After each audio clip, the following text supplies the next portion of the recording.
नमस्कार।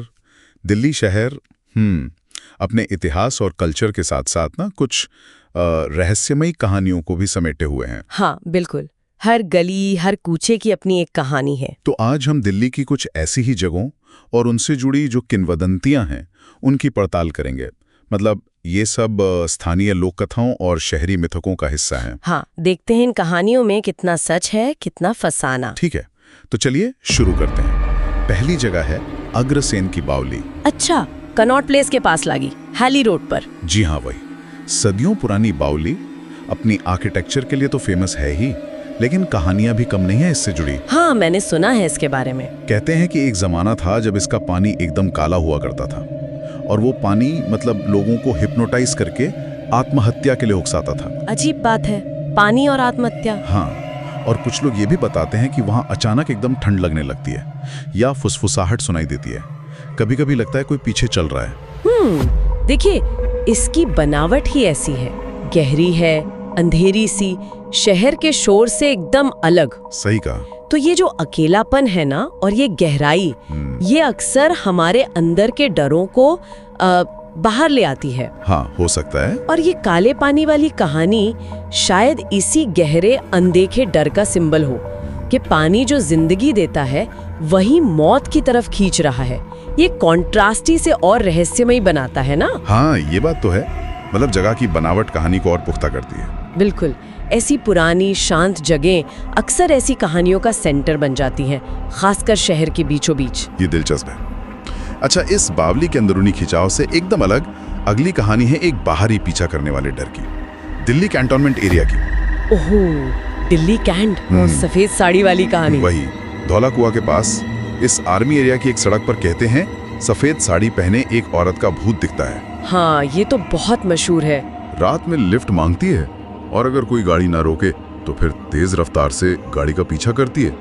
कभी कभी तो गाड़ी के अंदर ही दिखने लगती है। देखिए, सड़क किनारे भूतों की कहानियां तो दुनिया भर में मिलती हैं, ये कोई नई बात नहीं। हाँ, पर दिल्ली कैंट वाला मामला थोड़ा अलग लगता है। वो इसलिए क्योंकि इसका कॉन्टेक्स्ट अलग है। एक तो ये आर्मी एरिया है, रात में सड़कें ज्यादा सुनसान, ज्यादा कंट्रोल्ड। सही। और ऊपर से सफेद साड़ी में एक अकेली औरत का भूत। ये शायद अकेलेपन का या सुरक्षा की चिंता का, या हो सकता है उस इलाके से जुड़ी कोई पुरानी दुखद घटना हो, उसका प्रतीक हो। तो डर सिर्फ भूत का नहीं है, बल्कि उस सुनसान सड़क पर अकेले होने का, असहाय होने का भी है। यानी डर का रूप बदलता रहता है, कभी जगह से जुड़ा, कभी अकेलेपन से। अच्छा, अब चलते हैं मेहरौली, जमाली कमाली मकबरा और मस्जिद। हाँ, मेहरौली आर्कियोलॉजिकल पार्क में 16वीं सदी का है शायद। सुनने, कदमों की आहट महसूस करने, यहाँ तक कि अनदेखे हाथों से थप्पड़ लगने की बातें भी करते हैं। अरे बाप रे! इसलिए सूर्यास्त के बाद यहाँ जाने से लोग बचते हैं। हिम्मत नहीं होती। यहाँ जिन्नों का जिक्र कल्चरली बहुत महत्वपूर्ण है। हाँ। जिनकी धारणा इस्लामी मान्यताओं का हिस्सा है और अक्सर ऐसी पुरानी हिस्टोरिकल या मजहबी जगहों से जुड़ जाती है, खासकर सूफी मज़ारों से। हाँ बिल्कुल, ये शायद उस जगह की स्पिरिचुअलिटी, उसके इतिहास का रहस्य या फिर लोगों की श्रद्धा और डर का मिला जुला नतीजा है। सही बात है। जमाली कमाली के मामले में सूफी परंपरा का जो रहस्यवाद है वो भी इन कहानियों को और गहरा बनाता होगा। सही बात है। वैसे दिल्ली में ऐसी जगहों की कमी नहीं। दो और का जिक्र जल्दी से कर लेते हैं जो थोड़े अलग तरह के डर दिखाते हैं। एक है संजय वन। हाँ, मेहरौली और वसंत कुंज के पास वाला घना जंगल। वहाँ कहते हैं भटकती आत्माएं हैं, चीखें सुनाई देती हैं और कभी कभी सफ़ेद आकृतियाँ दिखती हैं या साधु दिखते हैं जो अचानक गायब हो जाते हैं। ये थोड़ा मतलब प्रकृति के विशाल और अनकंट्रोल्ड रूप से जुड़ा डर है। बिल्कुल, घने जंगल तो हमेशा से इंसानी कल्पना में रहस्य और डर का सोर्स रहे हैं। अंधेरा, अनजानापन, खो जाने का डर, ये सब वहाँ की कहानियों में झलकता है।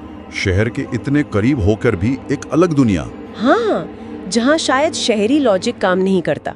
और दूसरी जगह है खूनी दरवाजा, बहादुर शाह जफर मार्ग पर। इसका तो नाम ही काफी है। हाँ, वो 1857 वाली घटना से जुड़ा है ना। जी, विद्रोह के बाद अंग्रेज अफसर विलियम हॉटसन ने 3 मुगल शहजादों को यहीं गोली मार दी थी। बहादुर शाह जफर के बेटे और पोते थे वो। बहुत दुखद।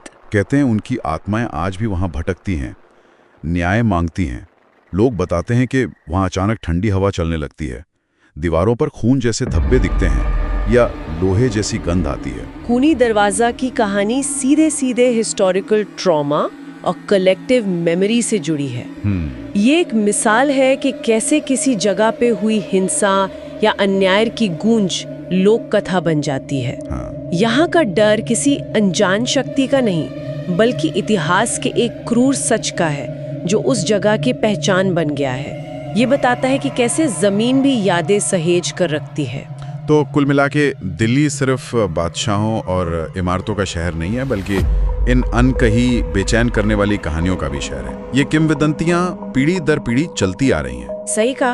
और ये कहानियां सिर्फ डराने के लिए नहीं है, ये शायद हमारे समाज की जो कलेक्टिव चिंताएं हैं, दबा हुआ इतिहास है, या फिर अज्ञात को समझने की हमारी कोशिश, उसका आईना है। हर कहानी कुछ कहती है। हाँ, हर कहानी उस जगह के माहौल, उसके इतिहास और वहाँ के लोगों की सोच के बारे में कुछ न कुछ जरूर बताती है। और अंत में ये हमें सोचने पर मजबूर करती हैं कि क्या ये कहानियां सिर्फ गुजरे वक्त की गूंज हैं, या ये आज भी शहर की पहचान और यहाँ रहने वालों की साइकोलॉजी को किसी न किसी तरह से प्रभावित करती हैं। शायद यही इन कहानियों का सबसे दिलचस्प पहलू है।